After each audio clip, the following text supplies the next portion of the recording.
సరికొత్త వివాదంలో ప్రకాష్ రాజ్. రాముడంటే ప్రకాష్ రాజ్ ఏమనుకుంటున్నాడు? ప్రకాష్ రాజ్ మాటలతో రామభక్తుల నిరసన, పోటాపోటీగా కేసులు. హిందువుల ఆరాధ్య దైవం శ్రీరాముడు. మంచి కార్యక్రమం తలపెట్టినా, శుభకార్యాలు మొదలుపెట్టినా రాముడిని తలుచుకోకుండా ఏ పని మొదలుపెట్టరు. రాముడి గుడి లేని ఊరు కూడా ఉండదు. అసలు నోటి వెంట శ్రీరామనామం రానిదే నిద్ర కూడా పోరు.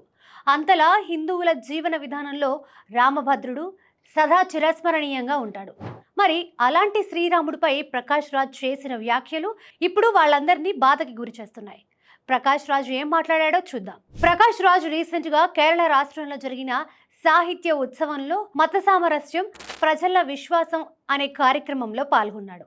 అందులో ప్రకాష్ రాజ్ మాట్లాడుతూ, రాముడు లక్ష్మణుడు ఉత్తర భారతానికి చెందిన వలస కూలీలు. వాళ్ళిద్దరూ దక్షిణ భారతానికి చెందిన రావణుడి పొలంలో పండ్లు దొంగిలించారు. శూర్పణఖ ఆ దొంగతనాన్ని చూసి జిఎస్టీతో కలుపుకొని $2000 కట్టాలని అడిగిందనే వ్యాఖ్యలు చేయడంతో పాటు, ఈ దేశంలో ప్లాన్ ప్రకారం ముస్లింస్ గిరిజనుల్ని తుడిచిపెట్టారనుకొని కొన్ని శక్తులు అనుకుంటున్నాయని చెప్పుకొచ్చాడు. హిందూ సంఘాలు ప్రకాష్ రాజ్ వ్యాఖ్యలపై భగ్గుమంటున్నాయి.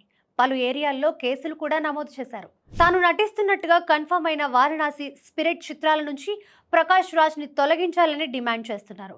ప్రకాష్ రాజ్ రీసెంట్ గా డెకాయిట్ మూవీలో కనిపించిన విషయం తెలిసిందే.